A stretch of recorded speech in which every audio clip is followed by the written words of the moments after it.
el Señor. Así que te voy a pedir que proyectes una de las imágenes, la imagen que pone Carol Ford.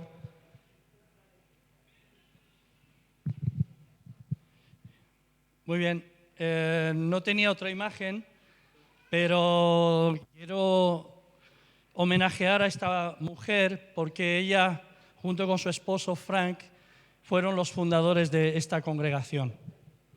Y el martes, si no recuerdo mal, o el miércoles, no recuerdo qué día, el miércoles, bueno, no me acuerdo, sí.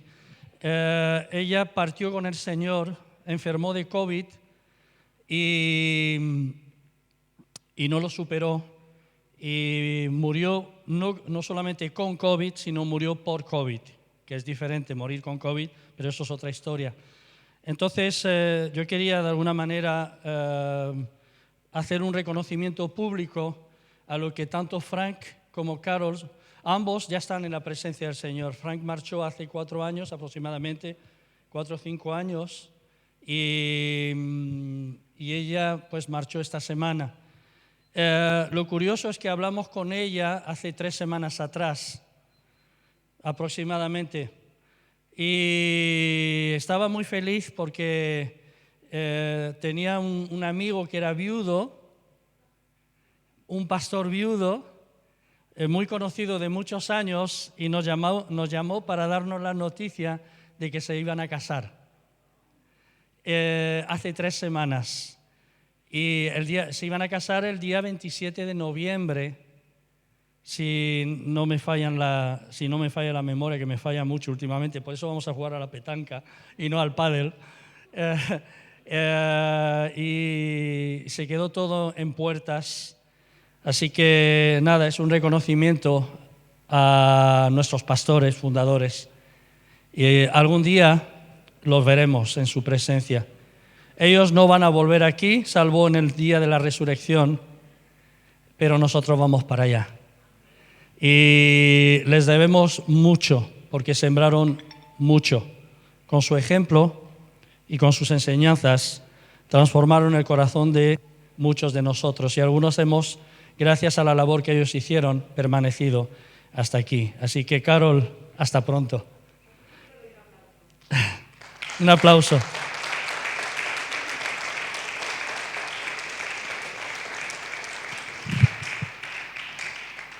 Nos impactó mucho, tanto a Consuelo como a mí. Yo sé que a los que la hemos conocido, la noticia de que había partido con el Señor. Solo un detalle: ni ella ni la familia se habían vacunado. Con eso no digo nada, solamente lo comparto, ¿no? Y me refiero a vacunado contra COVID. Ella enfermó, algunos de la familia también, pero ella marchó a la presencia del Señor. Muy bien, no sé qué hacer porque tengo en la mente el compartir algo que Dios habló hace un mes a Consuelo y a mí en el libro de Isaías. Es más, lo voy a compartir. Y Isaías 57, versículo 1 y 2. Porque muchas veces nos preguntamos, ¿por qué hay gente? ¿Por qué la muerte? Nosotros tenemos a la muerte como una derrota, y yo os digo, hermanos, que la muerte no es una derrota. La muerte es parte de la vida. Y a mí lo que me encanta es lo que dice el apóstol Pablo, que la última palabra no la tiene la muerte. Por eso, Isaías 57. Pero si me prestáis atención, la última palabra la tuvo Jesucristo, quien derrotó la muerte en la cruz del Calvario. Por eso el apóstol Pablo pudo decir: ¿dónde está, oh muerte, tu victoria, tu aguijón? ¿Dónde, oh sepulcro, tu victoria? Porque las llaves de la vida y de la muerte las tiene Cristo, no las tiene Satanás, no las tiene ningún ser humano, la tiene Él. La muerte es aterradora. La forma de morir a todos, a mí me asusta.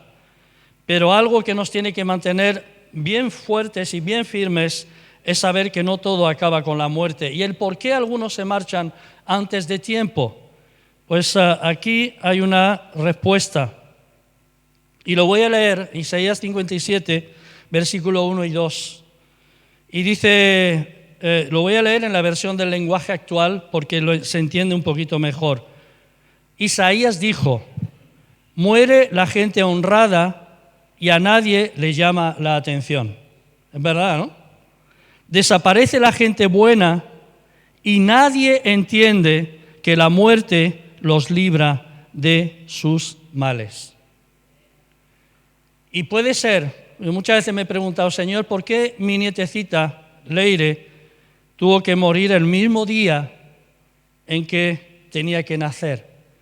Pues en la versión de Reina Valera dice que muchas veces el justo es arrebatado antes de padecer la aflicción. Así que si muere alguien bueno, con 40 años puede ser que sea que Dios se lo lleva a su presencia para impedir que pase por una aflicción que le esperaba mucho más fuerte de lo que tal vez iba a vivir. No sé si me estoy explicando. Y muchas veces, yo estoy convencido que frente a la muerte, no es que Dios provoca la muerte, sino que Dios frente a una situación no hace nada para sanar o impedir esa muerte, porque muchas veces el propósito para el cual nosotros nacimos ya se ha cumplido. Entonces no hay necesidad de permanecer vivo.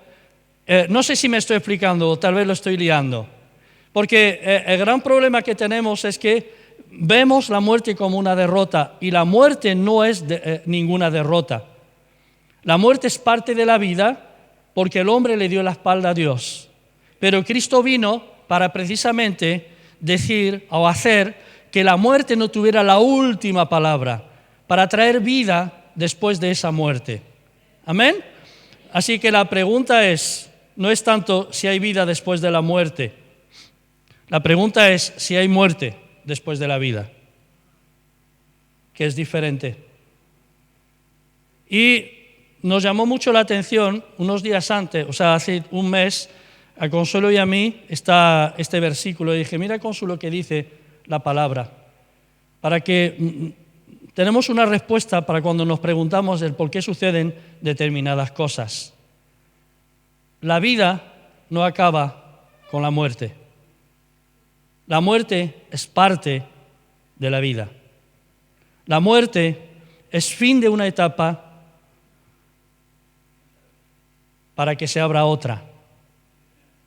Y dependiendo de cómo yo haya vivido esta vida, después de la muerte viviré de una manera o viviré de otra manera. ¿Esto se entiende? ¿Amén? Pues sin más, yo quiero compartir algo que Dios ha puesto en mi corazón. Y voy a pedirte que cambies de imagen, que pongas la otra que pone año 2022.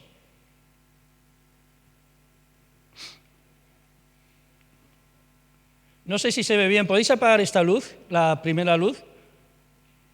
La primera luz no. Es la primera línea de luces. ¿Qué pone? ¿Qué pone? ¿Qué pone? Vale. Muy bien. ¿Por qué no hacemos de esta palabra despegando el lema para el año 2022? ¿Estáis conmigo? Amén. ¿Por qué no hacemos de este lema, de esta palabra, el lema para 2022? Yo quiero recordar en esta mañana algo que hemos estado compartiendo durante varias veces. 2020, el COVID nos paró. 2021, que es este año, la situación nos reenfocó en el plan de Dios. 2022, despegando después de haber sido reenfocados en el plan de Dios. ¿Amén? Amén. Pues nada, yo quiero invitarte a abrir la Biblia en Ezequiel 37.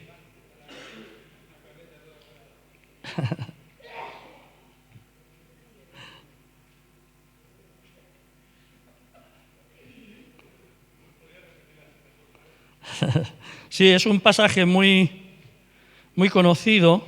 Espera que lo encuentre yo.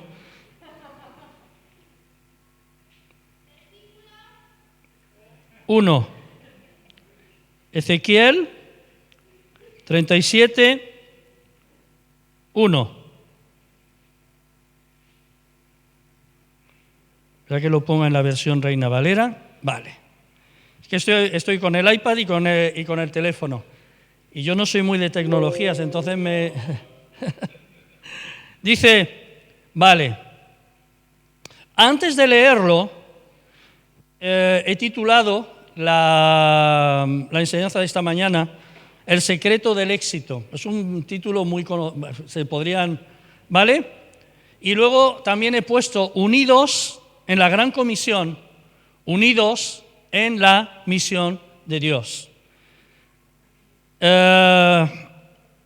Y una frase que quiero en esta mañana acuñar es: una meta correcta determina una visión correcta. ¿Amén? Vale. Una meta correcta determina una visión correcta.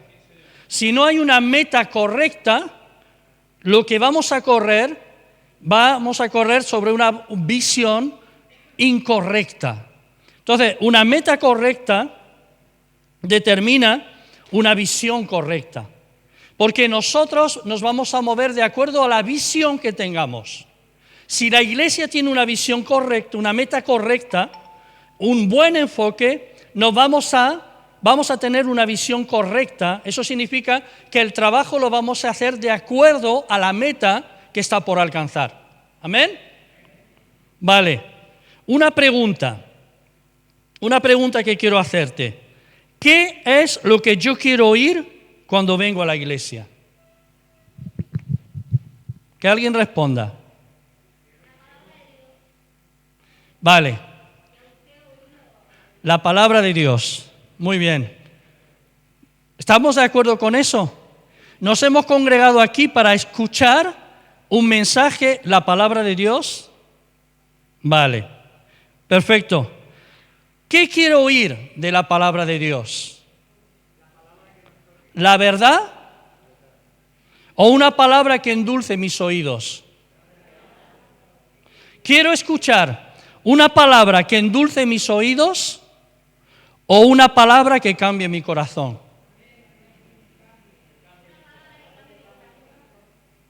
¡Wow! Genial. Perfecto.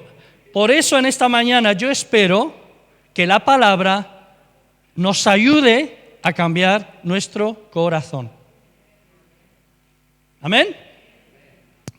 Ezequiel 37. Es el profeta Ezequiel, un profeta que no estaba en Israel, que estaba en Babilonia. Dice que Dios levantó con un mensaje tremendo. Dice, la mano, versículo 1, versión Reina Valera del 60. La mano de Jehová vino sobre mí y me llevó en el espíritu de Jehová y me puso en medio de un valle que estaba lleno de huesos. Y me hizo pasar cerca de ellos por todo en derredor. Para entenderlo, el Espíritu de Dios lleva al profeta Ezequiel en una visión, entiendo, y lo coloca en medio de un valle de huesos secos, de huesos humanos, de huesos. Me hizo pasar cerca de ellos por todo en derredor. Y he aquí eran muchísimos sobre la faz del campo. Y por cierto, secos en gran manera. Y me dijo, una pregunta tremenda, es Dios preguntándole al profeta. Le dice, hijo de hombre, ¿vivirán estos huesos? Y el profeta no se moja. ¿Qué dice el profeta? Y dije, Señor, tú lo sabes. porque humanamente hablando es imposible. Entonces, solo Dios lo sabía, tú lo sabes. Me dijo entonces, vale, profetiza sobre estos huesos y diles, huesos secos, oíd palabra de Jehová. Así ha dicho Jehová el Señor a estos huesos. He aquí, yo hago entrar espíritu en vosotros y viviréis. Está hablando a los huesos. Yo hago entrar espíritu en vosotros y viviréis. Y pondré tendones sobre vosotros, y haré subir sobre vosotros carne, y os cubriré de piel, y pondré en vosotros espíritu y viviréis. Y sabréis que yo soy Dios. Amén. Profeticé, dice el profeta. Vale, tú me lo mandas, yo lo hago. Tú me lo mandas, yo lo hago. Dice, profeticé pues como me fue mandado. Y hubo un ruido mientras yo profetizaba. Wow, me viene a la mente un montón de cosas cuando estoy leyendo, pero no voy a caer en la tentación. Dice, hubo un ruido mientras yo profetizaba, y he aquí un temblor, y los huesos se juntaron cada hueso con su hueso. La falange con la falange, la costilla con y tal, el fémur con el tibia y el peroné. O sea, los huesos empezaron a juntarse.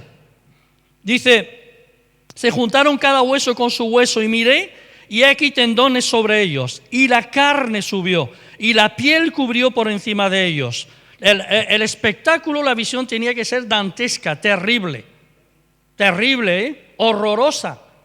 Pero vida estaba viniendo. Ahí donde había muerte.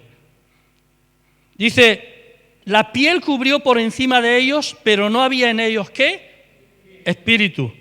Y me dijo, otra vez, profetiza al espíritu. Profetiza, hijo de hombre, profetiza en pocas palabras, Ezequiel, y di al espíritu, así ha dicho Jehová el Señor, espíritu ven de los cuatro vientos, y sopla sobre estos muertos, y vivirán. Palabra del Señor para Ezequiel. Esto era lo que Ezequiel tenía que hacer, profetizar sobre aquellos, ya no eran huesos solamente, ahora eran cuerpos sin vida. Dice, y profeticé como me había mandado. Y gracias que hay gente que obedece cuando Dios manda. Profeticé como Dios me había mandado. ¿Y qué pasó? Entró espíritu en ellos y vivieron y estuvieron sobre sus pies. Eran como un ejército grande en extremo. Vale. La pregunta es, ¿de quién está hablando este pasaje? ¿A quién se refiere Dios cuando habla de ese montón de huesos secos que estaban secos en gran manera y sin vida? Al pueblo de Israel. Nos atribuimos nosotros muchas veces profecías que no son para nosotros, que son para el pueblo de Israel. ¿Estás conmigo? Dios está revelando que va a traer una restauración a su pueblo que había sido deportado, a su pueblo que había sido llevado al exilio, que había sido deportado fuera. Versículo 11 dice, me dijo luego, hijo de hombre, todos estos huesos son la casa de Israel. He aquí, ellos dicen, nuestros huesos se secaron. Ellos, el propio Israel, en la deportación, cuando ya no podían venir a la presencia de Dios, lejos de sus hogares, lejos de sus casas. Dice, nuestros huesos se secaron y pereció nuestra esperanza, y somos del todo destruidos. Por tanto, vuelve Dios a hablarle al profeta, profetiza y diles, así ha dicho Jehová el Señor, he aquí, yo abro vuestros sepulcros, pueblo mío, y os haré subir de vuestras sepulturas, y os traeré a la tierra de Israel, y sabréis que yo soy Jehová cuando abra vuestros sepulcros y os saque de vuestras sepulturas, pueblo mío, y pondré mi espíritu en vosotros y viviréis, y os haré reposar sobre vuestra tierra, y sabréis que yo Jehová hablé, lo hice, dice Dios. Impresionante. ¿Y por qué no cogemos esta palabra profética y la trasladamos a nuestros días? ¿Por qué? Porque en ese momento esa palabra se tenía que cumplir para el pueblo de Israel. Es más, Dios lo hizo. Después de 70 años en el cautiverio, Israel volvió y regresó a su tierra. Luego fue, a lo largo de la historia, cuando después del Imperio Romano, fue otra vez esparcido sobre la tierra. Y Dios dijo que una de las señales que hablaban de que Cristo iba a volver pronto era la restauración de Israel. Y esto se cumplió en el año 1948, cuando la ONU reconoció el Estado de Israel como nación. Un pueblo que no tenía pueblo llegó a ser nación reconocida en la ONU. Y desde entonces Dios ha ido trabajando, trayendo a Israel, a los judíos, de regreso a su tierra. Y hoy aún sigue ese regreso de la diáspora del pueblo de judío, del pueblo de Israel, a su tierra. Y va a llegar el momento en que el Espíritu de Dios va a revelar a Israel al Mesías, cuyo nombre es Jesucristo. ¿Estás conmigo? ¿Es interesante la charla? ¿Sí o no? ¿Estás cansado? Solo estoy en la introducción. Pero es importante entender las Escrituras.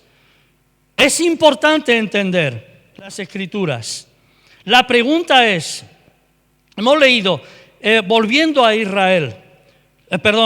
Ezequiel, me dijo luego, hijo de hombre, todos estos huesos son de la casa de Israel. He aquí, ellos dicen, nuestros huesos se secaron y pereció nuestra esperanza, y somos del todo destruidos. ¿Por qué se secaron los huesos? ¿Por qué pereció la esperanza del pueblo de Israel? ¿Por qué Israel se comportó como se comportó? ¿Por qué Israel tuvo que ser deportado? Isaías 5, versículo 13, nos da la respuesta. Isaías 5, versículo 13. En esta mañana yo quiero compartir una enseñanza tremenda a la congregación. Es algo que estoy convencido que Dios ha puesto en mi corazón. No me la he bajado de internet, no la he buscado en ningún estudio bíblico. Ha sido algo que ha sido puramente revelación. ¿Puramente revelación? ¿Suena bien? Isaías 5:13 dice, por tanto, mi pueblo fue llevado cautivo porque no tuvo conocimiento. Y su gloria pereció de hambre y su multitud se secó de sed. Huesos secos se secaron y pereció la esperanza. Y el pueblo de Israel fue llevado cautivo por causa de sus pecados, porque le faltó conocimiento. No tener conocimiento no es falta de enseñanza, porque el pueblo de Israel tenía la ley, y tenía profetas, y tenía intérpretes de la ley, y tenían escribas, y tenía rabinos, y tenía maestros. El problema es que no enseñaban correctamente al pueblo. Y cuando un pueblo no es enseñado correctamente, el pueblo deja de tener el conocimiento de lo que Dios ha querido revelar realmente. Amén. ¿Estás conmigo? Y la falta de ese conocimiento es lo que lleva al desenfreno. Es lo que lleva a una vida que no agrada a Dios. Es lo que lleva a un cristiano a vivir de forma desordenada, a vivir de forma no correcta, cuando lo que se enseña desde los púlpitos no es lo correcto. Pero lo correcto no siempre gusta, porque lo correcto nos reta, lo correcto nos enfrenta, lo correcto nos saca de una vida de comodidad, lo correcto nos saca de una vida de pecado. Lo correcto nos saca de la pereza, nos saca de la vagancia, nos saca de la avaricia, nos saca del egoísmo. Lo correcto hace que el poder del pecado se rompa de sobre la vida del creyente. Y no le gusta a tu carne ni a mi carne. ¿Por qué? Porque en nosotros está el deseo de hacer continuamente lo incorrecto, que es ser envidiosos, que es ser egoístas, que es ser lujuriosos, que es abusar, que es imponer nuestra voluntad, que es imponer lo que yo pienso. Eso está en el ser humano. Pero por eso la iglesia del siglo XXI, y yo, hermanos, yo creo firmemente que también la palabra profética que Dios le mostró a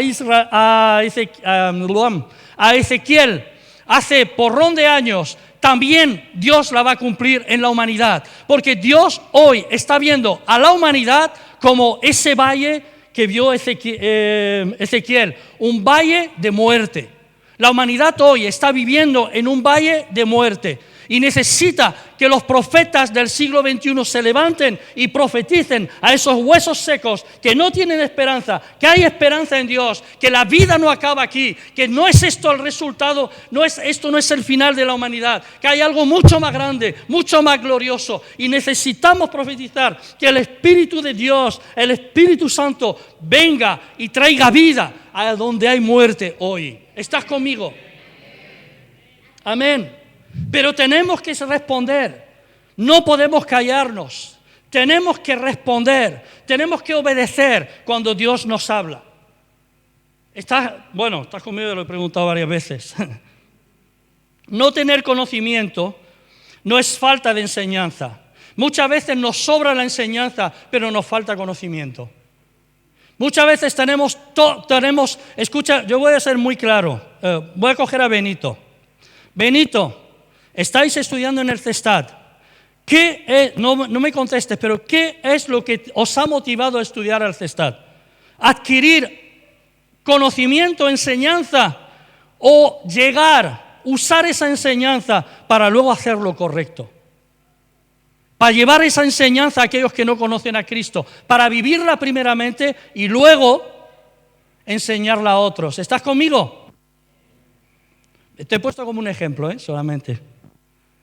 Mirad lo que dice 1 Corintios 13:2.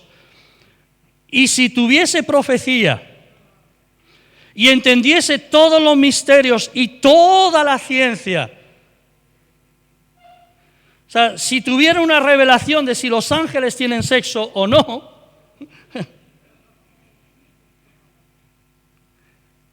¿estás conmigo? Yo puedo conocer toda la teología y ser un experto desde aquí en enseñar teología, bibliología, hermenéutica, exégesis, eisegesis. Bueno, eisegesis mejor no enseñarla. Exégesis, homilética 1, homilética 2, Valencia 0.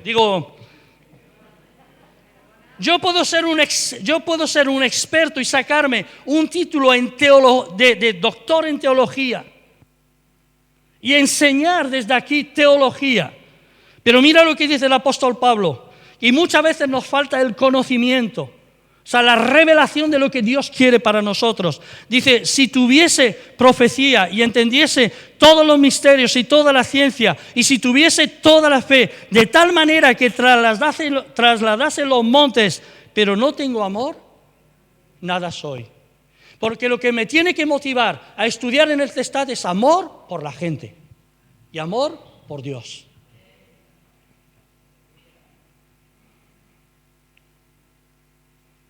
Amén. Pablo aquí está hablando que yo puedo conocer toda la teología vida y por haber. Yo puedo ser armeniano, puedo ser calvinista, Puedo ser, yo qué sé, un experto en la interpretación de la escatología, o sea, los eventos de los últimos tiempos, la palabra profética. Pero si no tengo la base, la esencia, no soy nada. No estoy haciendo nada. Es más, Pablo dice que si yo hablase en lenguas humanas o angélicas, si yo hablase en lenguas y no tengo amor, vengo a ser como címbalo que retiñe o metal que resuena. Solamente lo que hago es ruido.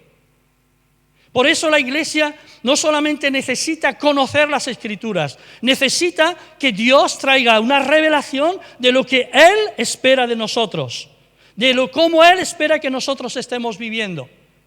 Porque si no, nunca alcanzaremos el plan o la meta de la que hablábamos en el principio.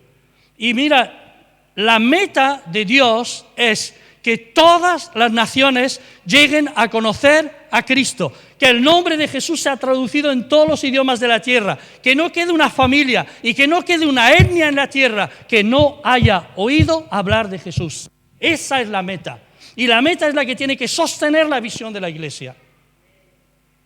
Todo lo que yo hago en la Iglesia, Dani, el deporte, tiene que ser para dar a conocer a Cristo. El musical tiene que ser para dar a conocer a Cristo.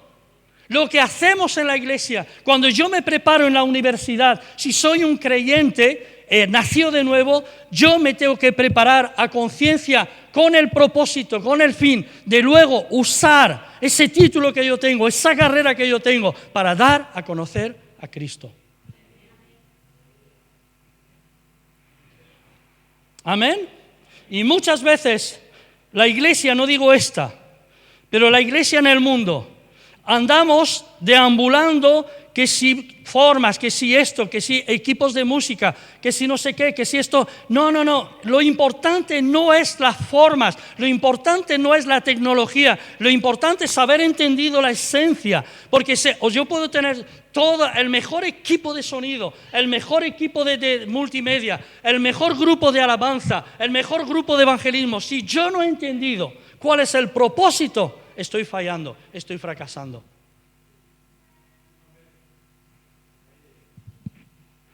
Amén. Escucha, obra social no es evangelismo.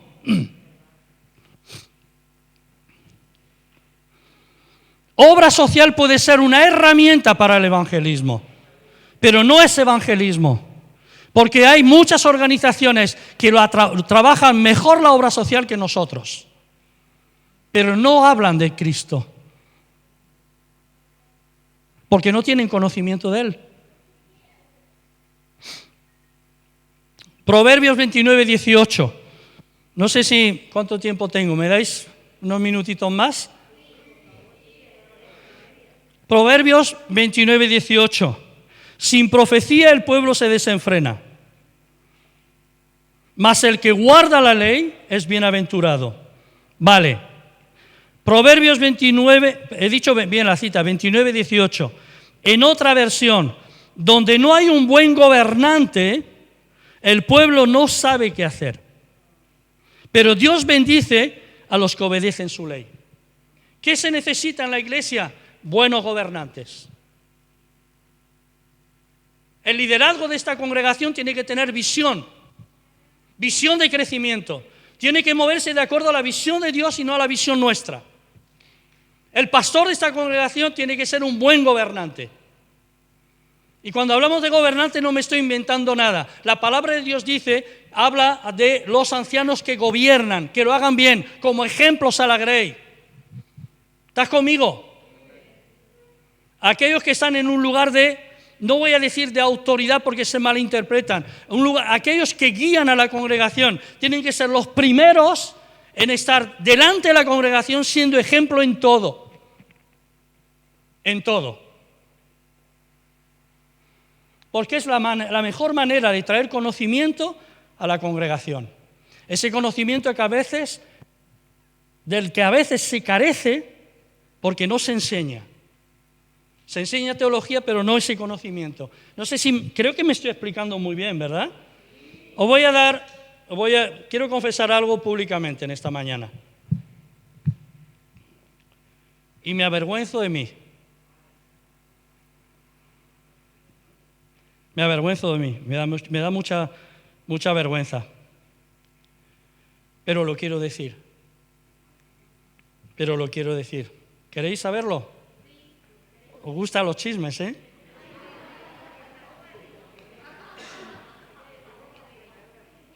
He lanzado... Muy bien. Quiero decir que, y lo siento mucho, hermanos, hermanas, pero yo personalmente no he conocido una mujer tan entregada a la obra de Dios como es Consuelo.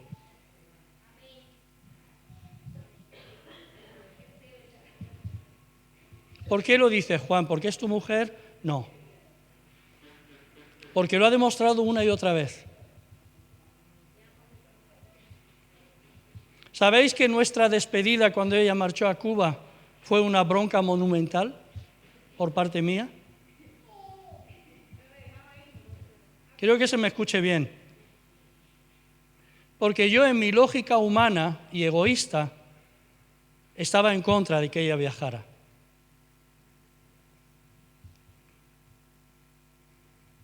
Y no hay día que no me arrepienta de no haber podido despedirme de mi esposa con un beso y un abrazo. Cuando marchó a Cuba. Y Dios ha tenido que hablarme en estos días. ¿Sabéis lo que hizo Consuelo? Consuelo, no sé cuántas maletas llevaron a Cuba. ¿Más las personales? 14 más las personales. Estamos hablando de maletas de 23 kilos, llenas de medicamentos para sus hermanos en Cuba. Consuelo enfermó de COVID. El domingo, 2 días antes de viajar, dio negativo en COVID. Y me están faltando ahora a mí aquí las fuerzas. El lunes se pasó todo el día, después de casi 10 días y 10 noches acostada en la cama, arreglando las maletas para sus hermanos en Cuba. Mi lógica humana me enfadó, pensando en mi mujer y pensando que mi mujer se iba a marchar y me iba a dejar solito.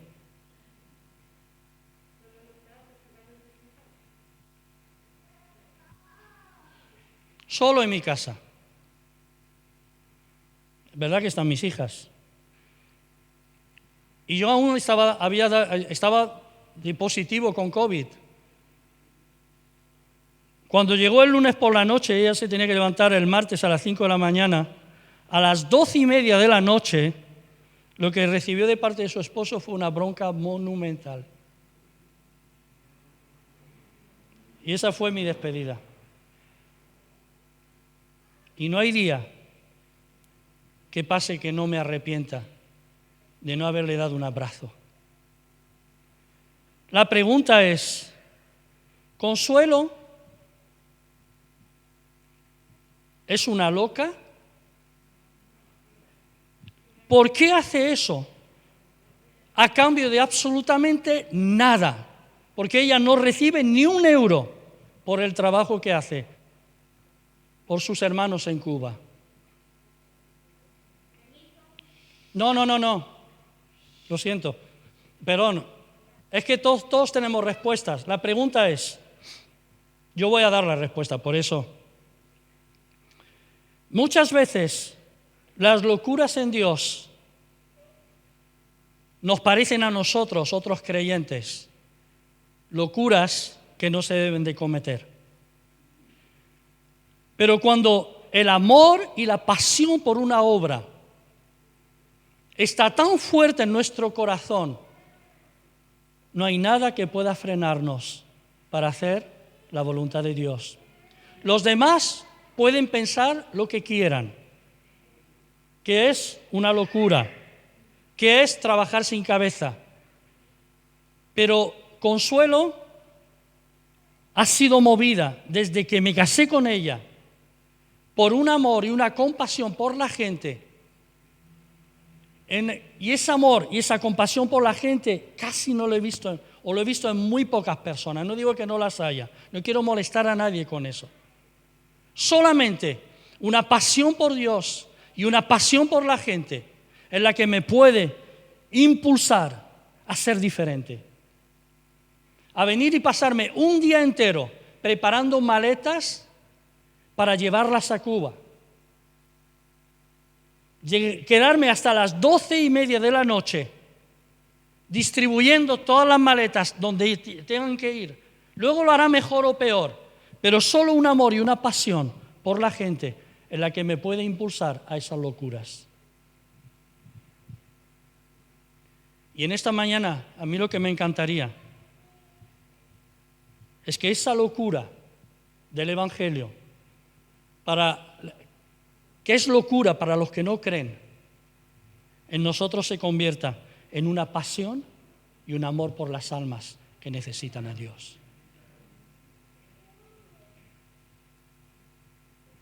¿Estás conmigo? Estoy deseando que vuelva el martes, porque el martes cuando vuelva le voy a dar un abrazo como nunca se lo he dado.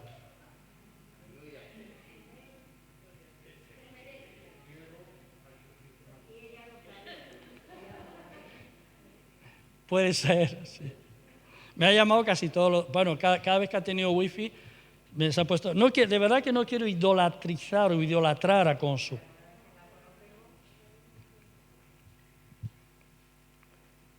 Voy concluyendo. Esto es y de verdad os digo, esto no es para vosotros, hermanos, es para mí. Porque yo necesito cambiar mi forma de pensar. Yo soy muy lógico en mi forma de pensar. Pero yo estoy orando que Dios me lleve a locuras. Siempre que esas locuras sean impulsadas por Él. Vosotros pensáis que si no somos... quiero hablar muy francamente y no quiero herir a nadie. Vosotros pensáis que si nos estamos cuestionando el venir un domingo a un culto, yo no sé si voy a ir este domingo. Yo tengo un corazón apasionado por la gente. ¿O por Dios? Si para un culto yo me estoy cuestionando si voy a ir, o si estoy cuestionando lo poco que doy de mi economía a Dios, yo voy a salir algún día a hacer un viaje misionero a Tanzania. ¿No? ¿Sabéis? A lo largo de la historia está demostrado que la gente que estaba convencida de lo que creían son los que han cambiado la historia de la humanidad. ¿Habéis oído hablar de Rosa Parker? Rosa Parker, Estados Unidos. Una mujer, no voy a decir de color Julius, voy a decir negra, afroamericana o marrón muy oscuro. Una mujer de color sentada en un autobús. Cuando a los afroamericanos eran considerados en Estados Unidos como ciudadanos de segunda o de tercera categoría. Si había una persona, un negrito, negro, no sé cómo decirlo, porque no quiero ofender, de verdad, yo quiero ser muy sincero. Una persona de raza negra sentada y subía un blanco al autobús, el negro tenía que levantarse para que se sentara el blanco. ¿Por qué? Porque los blancos eran considerados como de primera categoría. Pero hubieron gente que marcaron una diferencia. Las mujeres que lucharon por el sufragio universal, cuando solamente los hombres tenían derecho a votar, porque el voto de la mujer no era considerado. ¿Sabéis quién marcó la diferencia? Las mujeres que, jugándose sus propias vidas, lucharon por sus derechos. Rosa Parker se vino a un blanco o una blanca, no me acuerdo, y no quiso levantarse porque ella dijo, yo soy norteamericana como tú y tengo el mismo derecho a estar sentada, y no se levantó. Fue insultada, fue amenazada de muerte, fue perseguida, pero no se levantó y marcó una diferencia. Y su nombre ha quedado escrito en la historia de la humanidad. Martin Luther King, I have a dream, tengo un sueño, ver a todos los norteamericanos siendo iguales, siendo tratados de la misma forma, con los mismos derechos. Murió por sus ideales. Cristo, viendo el fruto de la aflicción de su alma, y quedó satisfecho porque vio que su sacrificio valió la pena, porque su sacrificio lo que ha hecho posible ha sido que un Frank y una Carol Ford dejaran Gran Bretaña para venir a sembrar el Evangelio en España, y fruto de ese esfuerzo estamos tú y yo ahora aquí en esta mañana. Y fruto del esfuerzo de Frank y Carol se levantó una mujer como Consuelo, que ha estado durante 22 años seguidos llevando ayuda a Cuba. Y muchos en la iglesia la han condenado, juzgado e incluso cuestionándose su trabajo. Yo creo que es hora, y sin cobrar ni un duro,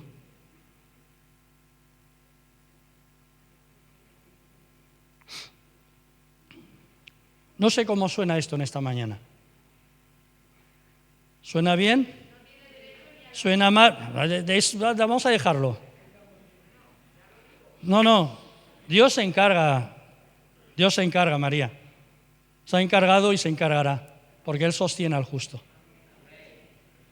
Con esto no quiero hacer sentir mal a nadie, sino que tenemos, hermanos míos, que volver a enfocarnos en la gran comisión.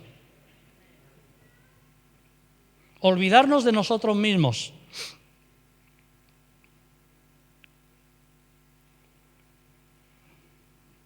Voy a terminar en la mitad del mensaje, porque se nos ha ido el tiempo.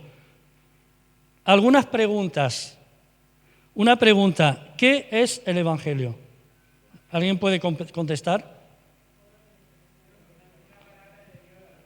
No, el Evangelio no es la palabra de Dios.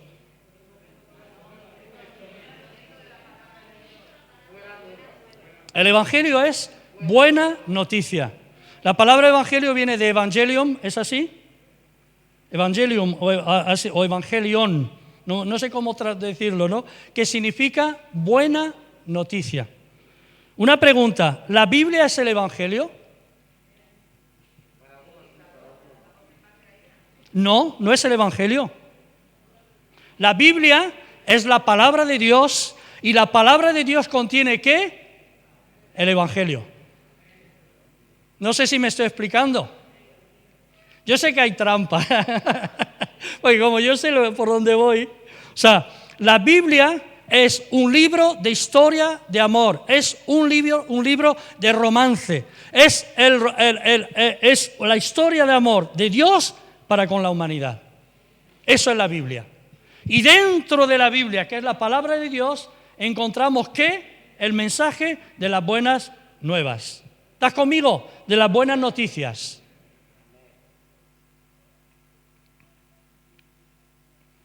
Otra pregunta: ¿es el Evangelio un camino de rosas? Nunca lo presentó así Jesús. Nunca. Nunca dijo Jesús: venid a mí y os irá bien. Lo que Él presentó fue todo lo contrario. Bienaventurados sois cuando por mi causa os insulten y os persigan y digan toda clase de mal contra vosotros mintiendo. Gozaos y alegraos, porque vuestro galardón es grande en los cielos, porque así persiguieron también ¿a quién? A los profetas que llevaban la verdad. El Evangelio puede ser que te trastoque la vida, puede ser que te lleve a la cárcel, puede ser el seguir a Cristo y predicar a Cristo, puede ser que haga que se levanten un montón de enemigos contra ti. Jesús dijo hasta los de vuestra propia casa. Y es más, en Juan 15, no lo vamos a leer, lo lees tú, luego en Juan 16, después de decirles lo que iban a padecer, en Juan 16, versículo 4, dice: mas os he dicho estas cosas. Apúntate también Mateo 10, 16 al 25, lo que Jesús habla acerca de lo que es seguirle. Dice en Juan 16, 4, dice: mas os he dicho estas cosas para que cuando llegue la hora os acordéis de que ya os lo había dicho. ¿El qué? Que os perseguirán, que os rechazarán. Pero ¿sabéis qué es lo maravilloso? Que muchos creerán y muchos serán salvos gracias al esfuerzo de aquellos que se negaron a sí mismos por amor y compasión por los demás.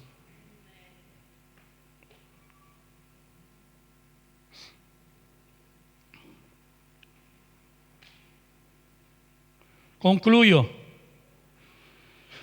Muchas veces nuestro concepto del Evangelio es tan distorsionado que somos como aquellos dos discípulos que vinieron a Jesús.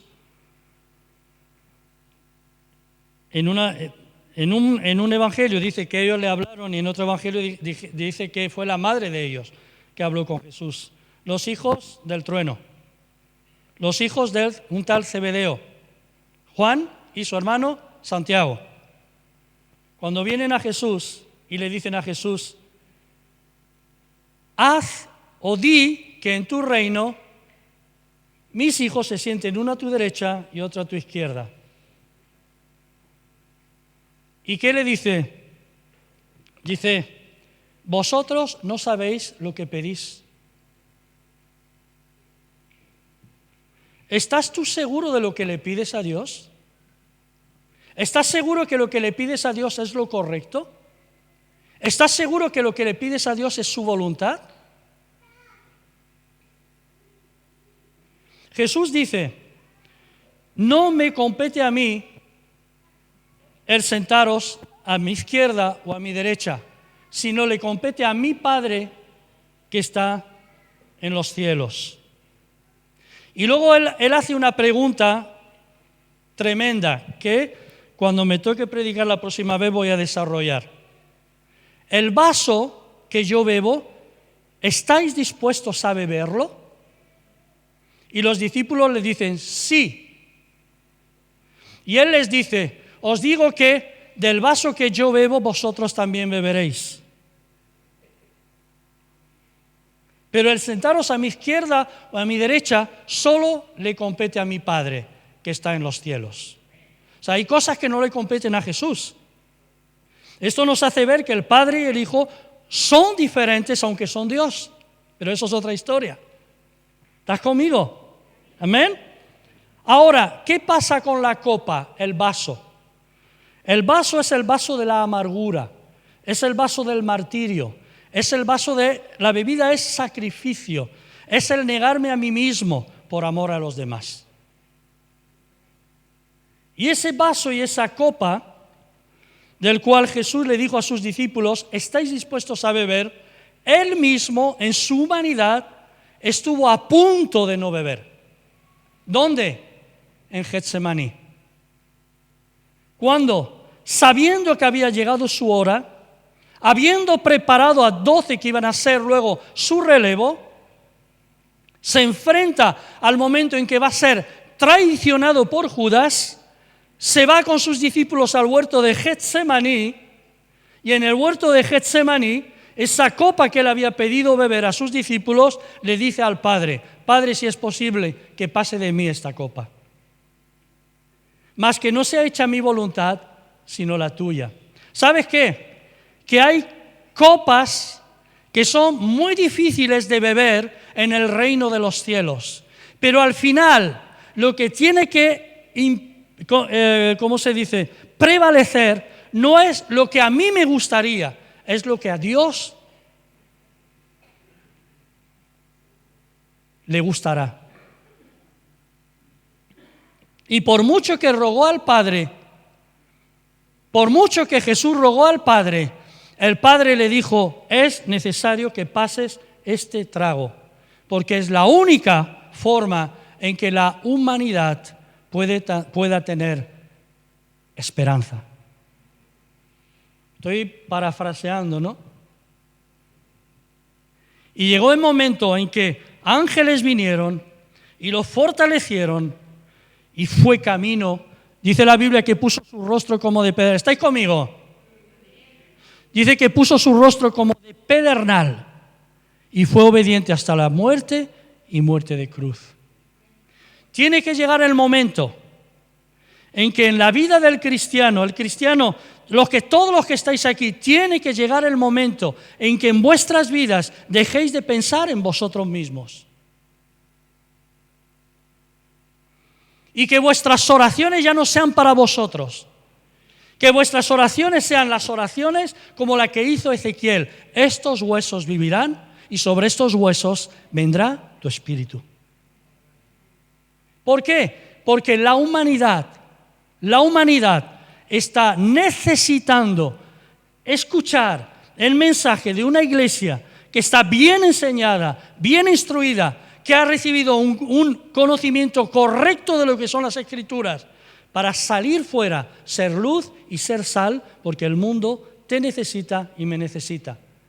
Tiene que llegar el momento en que dejo de enfadarme por lo que alguien me dice, porque no me llamó el pastor, porque no me contestó. Tiene que llegar el momento en que ya no miro para mí. Estamos demasiado, la humanidad ha sido manipulada de tal forma por Satanás que todo gira en torno a lo que yo creo y lo que yo pienso y lo que yo quiero. Pero cuando el cristiano nació de nuevo, ya no es lo que yo creo, lo que yo pienso, lo que yo quiero, es lo que tú crees, lo que tú piensas y lo que tú quieres. Solo así seré un creyente de verdad. Un creyente de verdad, y concluyo con esto, no se hace porque tú le dices, repite conmigo, te recibo Señor Jesús como mi Señor y Salvador. Esto es una llave. El creyente de verdad es aquel que ha entendido la revelación de Dios y a pesar de tener que beber una copa amarga, le dice, sí, Señor, estoy dispuesto hasta dar mi vida por ellos.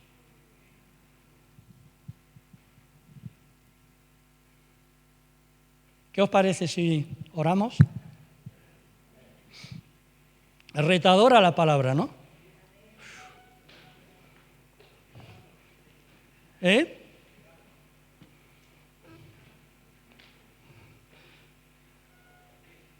¿Y sabéis cuál es el título de la próxima? Espero que sea ya Getsemaní. Llevo prometiéndolo tres domingos. Os quiero animar a que cuando se envíe a través del teléfono el link, que volváis a escuchar este mensaje tranquilamente.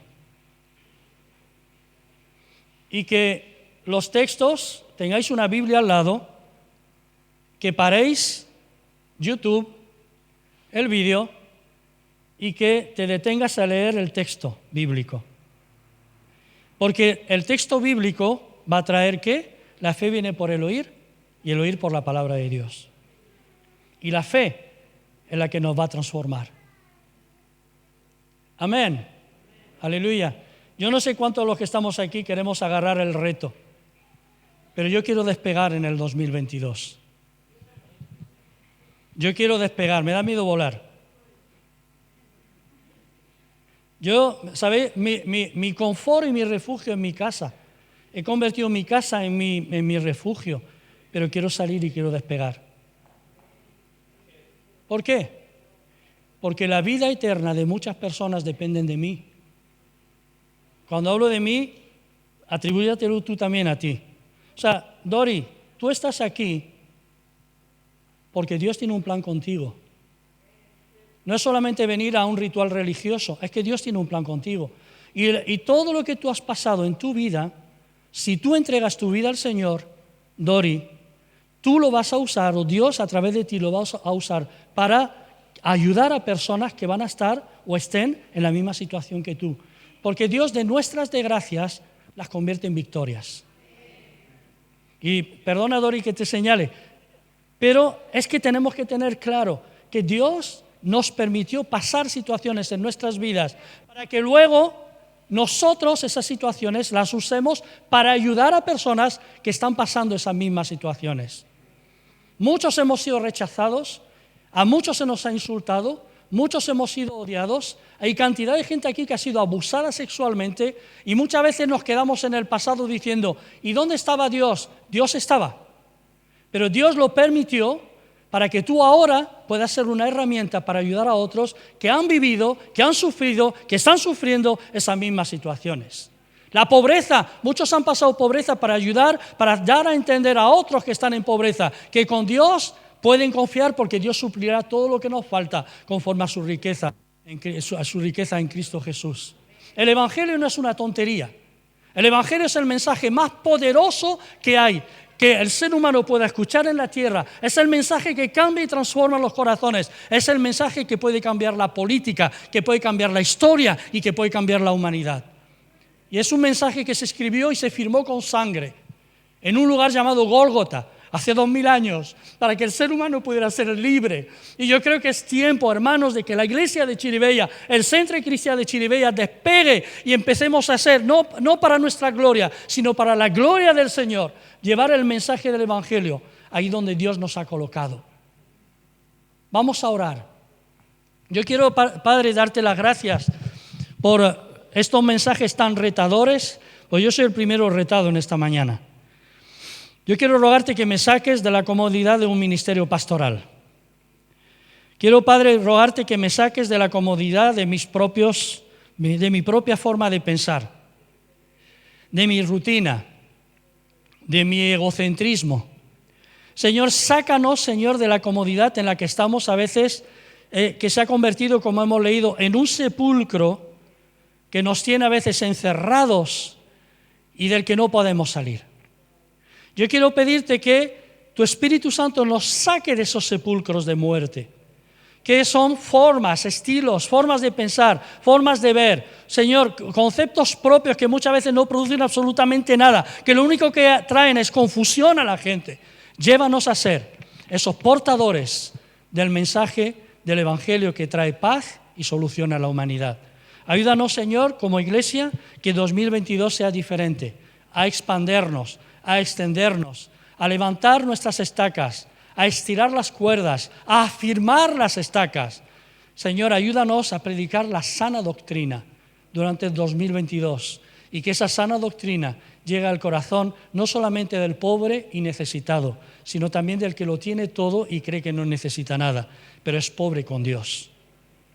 Llévanos, Señor, a ser esos profetas que llevan el mensaje de salvación por donde se mueven, en Mercadona, con la cajera, con el cajero, Señor, o en la farmacia, o el que nos pone la gasolina, Señor, o nuestro compañero de trabajo, pero por favor, haz algo. Ayúdanos a romper con nuestras limitaciones en el nombre de Jesús. Y en todo y por todo, yo en esta mañana, junto con mis hermanos, te damos las gracias por la muerte de Jesús, por haberte acordado de nosotros, y la gloria, porque si algo hemos alcanzado como congregación es por pura gracia y ha sido solamente por ti y para ti. La gloria y la honra sean a nuestro Dios, Dios Padre, Dios Hijo y Dios Espíritu Santo. Amén. Amén. Muy bien.